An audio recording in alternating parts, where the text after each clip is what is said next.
Voilà, mes chers compatriotes, je vais vous faire écouter la réaction des Camerounais, commençant par celui, mon favori, que j'écoute beaucoup, sur le discours fantaisiste, je dirais, que le président autoproclamé par la Cour constitutionnelle a fait le 31 décembre. Et je vous assure que non seulement je suis embêté, et je suis pas le seul dans mon cas. Je vous fais écouter. Vous écoutez Radio Equinox, la chaîne du peuple.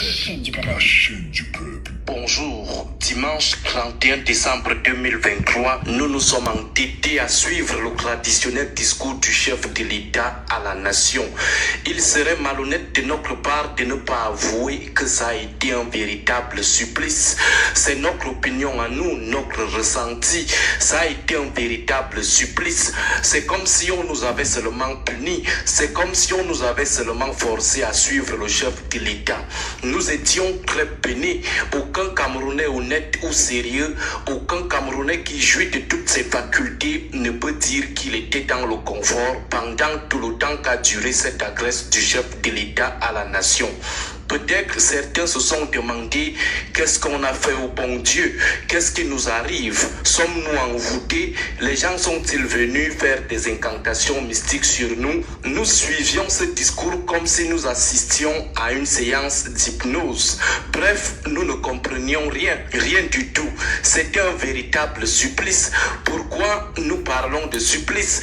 D'abord, nous nous sommes à nouveau posé la question de savoir si le président est encore avec nous dans nos choses. Si nous n'étions pas effectivement orphelins du président de la République parce que le discours était totalement déconnecté des attentes d'un discours de fin d'année. À un moment, on s'est dit qu'il ne s'adressait pas au peuple camerounais, que c'était certainement un message destiné à un autre peuple qui n'existerait pas dans cette galaxie. Voici par exemple certaines incohérences. Le 31 décembre 2022, le président annonçait le début en 2023 de l'exploitation des gisements de fer de Mbalam Nabela et de Pipindi Grand Zambi. Fin 2023, le président vient dire qu'il se réjouit du démarrage des travaux alors qu'il nous avait promis l'exploitation.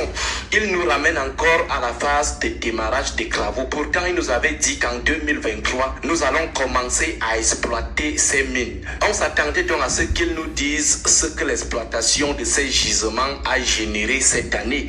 Route Moura-Kousseri, le président nous avait promis le démarrage des travaux en 2023. Mais fin 2023, il vient nous dire qu'il se réjouit non pas du démarrage des travaux, mais plutôt de la mobilisation des fonds. Est-ce que c'est alors ça qu'il nous avait promis en 2023? Un autre supplice, c'est lorsque le président vient encore nous promettre ce qu'il avait déjà lui-même promis le 31 décembre 2022 et qui devait être réalisé en 2023. A-t-il vraiment relu son discours du 31 décembre 2022 pour réaliser qu'il avait déjà promis tout ça pour 2023? On s'interroge. Le président vient encore nous promettre l'achèvement en 2024 du projet d'alimentation en eau potable de la ville de Yaoundé et de ses environs à partir de la Sanaga à Badjenga. Alors que dans son discours de décembre 2022, il nous avait lui-même promis l'achèvement en 2023 du même projet. Même chose avec l'Oméga Giga projet d'adduction d'eau potable de la ville de Douala et de ses environs. Il vient encore nous promettre le lancement des travaux en 2024. Or, voici ce qu'il avait dit de sa propre bouche le 31 décembre 2022. Je le cite: « J'ai demandé au gouvernement de finaliser en urgence les diligences relatives au lancement dès 2023 du méga projet d'adduction d'eau potable de la ville de Douala. » Fin de citation. Il disait bien dès 2023. Alors comment se fait-il qu'ils viennent encore nous faire la même promesse pour 2024? Même chose avec le barrage de Nachtigal. Il avait lui-même annoncé la mise en service de la première phase de ce barrage en 2023. Mais fin 2023, le président vient encore nous conjuguer la mise en service de ce barrage au futur incertain, au futur hypothétique, un futur somnolent. Ensuite, Dans son discours, le président fuit carrément certains bilans, même pas un mot sur les travaux de réhabilitation des aéroports de Tico, de Bertois et de Kribi qu'il avait annoncé pour 2023. Il fait comme s'il n'avait rien dit à propos, même pas un mot sur ses camarades du parti voleur qui devaient en 2023 rendre des comptes. Il a aussi fait comme s'il n'avait rien dit dans ce sens. Concernant les routes Papa Djoupamenda, Kumbai, Kondo Titi, il dit seulement que les travaux ont démarré, mais aucun chiffre sur les taux d'avancement. Il nous fait savoir que 700 km de routes ont été bitumées ou réhabilitées. Finalement, les routes bitumées, c'est exactement combien de kilomètres? Les réhabilitées, c'est exactement combien de kilomètres? Ouais. Et le comble du supplice, c'est lorsque le président se démerde à nous convaincre que tous nos malheurs, c'est à cause de la guerre en Ukraine et à cause de la guerre israélo-palestinienne. Même les Ukrainiens ne ressentent pas les secousses de la guerre en Ukraine comme nous. Même les Israéliens et les Palestiniens ne ressentent pas les secousses de la guerre israélo-palestinienne comme nous.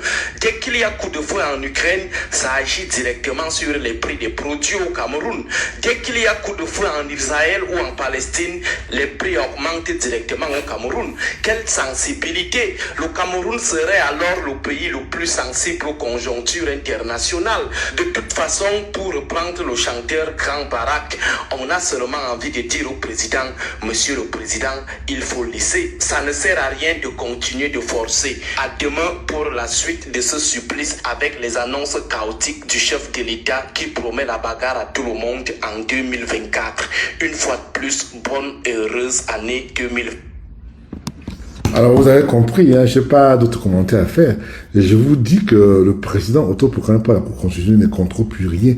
La preuve est qu'il ne sait même pas ce qu'il a dit l'année dernière. Parce qu'il ne voit pas encore j'ai l'impression que les gens qui l'entourent ne lui donnent pas des conseils. Et compte tenu de son âge avancé, vous savez très bien que quand on a 95 ans ou 98 ans, on ne réfléchit plus. Et je ne sais pas pourquoi il n'y a pas encore quelqu'un qui est courageux pour venir demander au président autoproclamé par la Cour constitutionnelle de prendre sa réalité politique. Et c'est plutôt désolant de voir quelqu'un à cet âge qui se contredit et qui dit tout et son contraire. Donc c'est ce que j'avais à vous dire ce soir. Ici c'est le Grand Prince Njoya et je reviens après quelques jours. Merci.